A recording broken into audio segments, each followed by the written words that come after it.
бичлэгээ эхлэхээс өмнө лайк дараарай. За явуулцгаана guys. Өнөөдөр та бүхэндээ олон түмнийг шуугуулад байгаа Squid Game-ийн 2 дугаар бүлгийг маш анхааралтай үзчихэж мэдэх зүйлсийн талаар хуваалцах чинь. Харин үзэж амжаагүй хүмүүс байгаа бол энэхүү бичлэгэнд спойлер агуулгдсан болно. За эхний сонирхолтой факт гэвэл 1-р бүлэгт гардаг Себёк тэгээд Новил хоёр хоорондоо холбоотой байж магадгүй юм байлээ.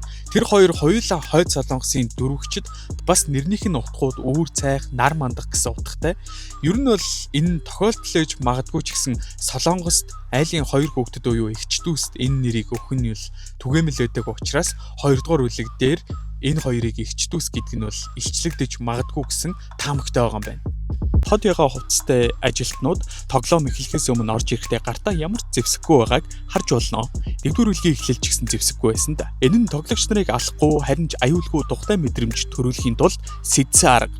Харин улаан гэрэл ногоон гэрэл тоглоом дуусаж баахан хүмүүс дундаас нүхсний дараа ягаан хувцастай цэргүүд зэвсэгтэй орж ирж байгааг харж болно. Дараагийнх нь бол өвчтөе охинтой А бол 246 дугаар тоглогч буудуулж онохдоо бид яг газар унаад үхэж байгаагийн сайн хардггүй штэ. Бууц хүн нь анх зүрх рүү нь онилж яснаа яг буудахдаа доошо бууддаг. Ер нь бол бууц хүн нь Новил байсан байх өндөр магадлалтай яг гүйцэд үхээгүй хүмүүсийн дотор эргэтэнгийн аваад тэгээд ер нь цаашаа гаргадаг штэ. Тэгэхээр Новил дараагийн бүлэг дээр 246-г аварж байгаа нь гарч магадгүй гэсэн үг. Тоглоом үргэлжлэх тусам хүмүүс хажууд нь бусад хүмүүс үхэж байгааг тоохон болдог. Анх бүгд сандарцгааж сүйд болж исэн бол дараагийн үеүүдээс тайвширсаа 3 дахь үе болоход юу ч болоогүй юм шиг цусан дээр гიშгэж тоглоом шоглоом хийгээстэй. Хүн хэрхэн өөрчлөгдөж дасан зохицдгийг сайн харуулж байгаа юм. Энэ бүхэн киноны найруулагчийн уран сэтгэмж тэр зөвүүн харуулах гэсэн санааг нь бид нар эндээс үзэж болно. Тоглоом болгоны дараа саналаа цуглуулад тоглоомыг орхиж болно гэхэд гийнхаа нардаа байгаа камер руу хардаг. Энэ үед фронтмен яг камераар нь гийнхааныг ажиглаж яадаг да. 하고 나가도 상금을 받을 수 있다는 말인가요? 그렇습니다.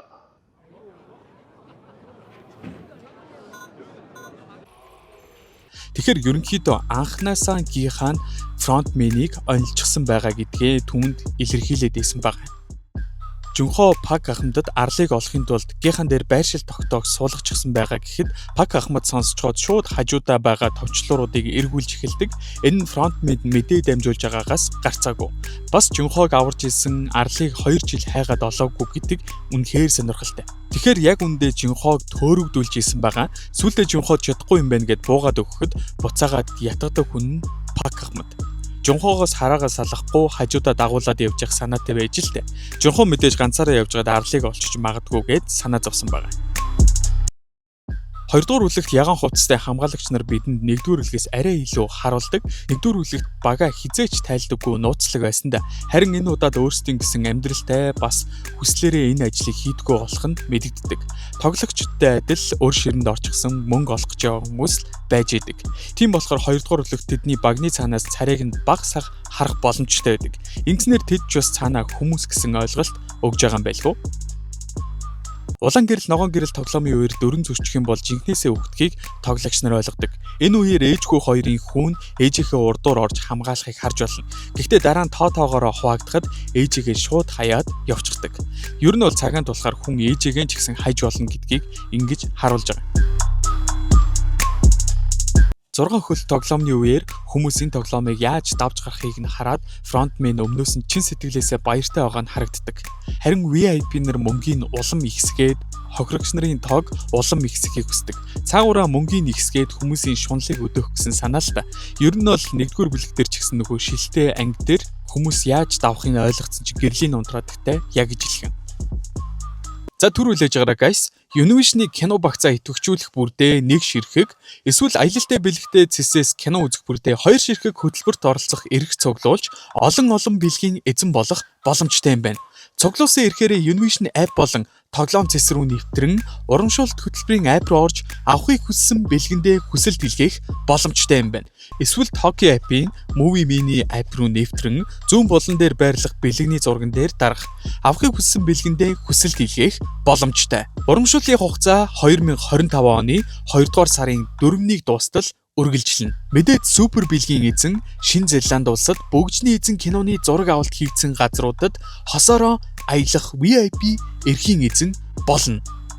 За тэгээд энээс гадна зөндөө супер гой бэлгүүд байгаа юм байна шүү. Та бүхэн маань энэхүү хөтөлбөртөө итвэхтэй хамрагдаарай. За тэгээд энэ бүлгийн тухай жоохон ярихад 2 дугаар бүлэг ер нь бол эхнээсээ жоохон жол байсантай хүмүүс санал нийлэх бах. Гол асуудал нь 2 дугаар бүлгийн үйл явдал хэтэрхий таамаглаж болох үс үйл явдалтай байсан гэж хэлж болно. Миний хувьд бол ер нь фронтменийг аль хэдийн мэдчихсэн болохоор тоглоомд өөрөө оролцож байгааг нь харах жоохон сонирхолтой байсан л та. Гэхдээ хичнээн хүнд тоглоом байсан ч гэсэн мань хүн амьд үлдхийг бид нар мэдж байгаа болохоор нэх гайхаад байх зүйл гараагүй. Тиймээс зохиолчийн хувьд бол ер нь фронтменийг амьд үлдээх арай шинэ аргууд бодож олох хэрэгтэй байсан юм шиг байгаа. Ингийн тулд 1-р бүлэг дээр гардаг шиг энгийн гинтийн бэлгүүд ер нь бол биш. Жишээ 1-р бүлэг дээр ил намын бүхний ард эснийг мэдээд үзэгчид бүгд шоконд ордог штэ. Үүнээс гадна фронтмен угаасаа л гол хорон санаатанд байсан юм чинь гийнханаас уруух нь ер нь бол цаг хугацааны л асуудал штэ. Тэгээд тэр сүүлд буудалцааны ард гийнханаас урвдаг нь угаасаа л нэг тийм ойлгомжтой, тийм нэг мэдээжийн зүйл юм шиг санагдсан. Тэгээ угаасаа 2 дугаар бүлэг хий гэхээр угаасаа зохиолч найруулагчдын хувьд ч гэсэн жоохон хязгаарлагдмал санагдчихсэн байж магадгүй. Гисэн хэдий ч ер нь бол байгаа зүйлс дээрээ тулгуурлаад найруулагчид зохиолчд маань үнэхээр сайн ажилласан байсан. Жишээлбэл фронтмен Жүмбийг хамгаалахын тулд өөр тоглогчдыг алах, бас тоглоомыг зогсоох сонголт хийснээр хүмүүсийг гайхшруулж чадсан. Хүмүүс фронтменийг ер нь бол хамгийн сайн бичигдсэн дүр гэж бол шуугцгааж илээ. Хүүн өөрийг нь орхиж явсан гэхэд нөгөө эмээч урдаас нь хүүгээ өмөрөөд орилж гардаг штэ. Харин фронтмен урдаас нь юм хэллгүй чимээхэн загнуулаад уучлалт гуйдаг. Фронтмен үнэнгийн тайван чанга дууралгүй хэлж яхад тэр эмээ худал үгийг сэтгэл хөдлөлөөрөө бүр өөдөөс нь хашгичдаг штэ. Ер нь бол энэ бас найруулагчийн нэг харуулах гэсэн зүйл ээж магадгүй. Жинхэнэ эрх мэдэл чадaltaй хүмүүс чимээгүй үлдэж, харин юу ч мэдэхгүй чадахгүй хүмүүс бол хамгийн чанга дуурдаг гэдгийг энэ дээр харуулж байгаа. Ерөнхийдөө хэдүүлээ ингээд энэ 2 дугаар бүлгийг хараад үзэхэд хорон санаат нь хэн байсан бэ гэвэл шунал гэж хэлж болно.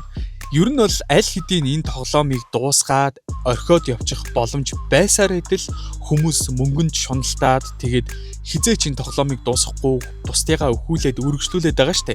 Тийм болохоор 2 дугаар бүлгийн хамгийн том хорон санаатан бол миний хувьд шунал гэж сүлд нь хэлмээр байна. За тэгээд 3 дугаар бүлэг дээр ил намыг дийлсэн шиг фронтменийг манай хүн дийлээд энэ тоглоомыг эргүүлчих магадгүй, эсвэл тоглоомынхаа фронтмен болоод чүлж магадгүй. Айгүй сонирхолтой асуултын хариултыг угаасаа 2 дугаар бүлэгээд дууссан. Хүмүүсийн дийлэнх сэтгэгдэл бол жоохон таарахгүй болсон гэж байгаач миний хувьд бол ер нь бол яг тийм сайн ч биш, муу ч биш, дундаж. Гэхдээ 3 дугаар бүлгийг үзэхүйц хүлээлт үүсгэж бол чадсан гэж бол хэлмээр байна. За тэгээд энэ удаагийн бичлэгтэйгээ хамт байсан үзэгчид та бүхэндээ маш их баярлалаа. Бичлэг маань таалагдсан бол лайк дараарай, саба дараарай. Дараагийнхаа бичлэгээр уулзцгаая. Банк брэнд нь аль биесний эрхтэйгээр Монголд хамгийн их суралцтай 25,000 болон 30,000 суралцтайгаар оруулж ирлээ. Хаач байхгүй их суралцтай вейпийг хямднээр та өөр тойрхон байрлах хүнсний дэлгүүрүүд болон худалдааны төвөөс худалдан авах боломжтой. Хошуугаа эргүүлээд 2 амтыг зэрэг метр. Bang Vape Mongolia. Хан тэнгэрийн нулимс тусаая. Хангаар дунаатч тэр юм уу? Тавалжин уулын хатнаас тонглогаар шам урсан гэдэг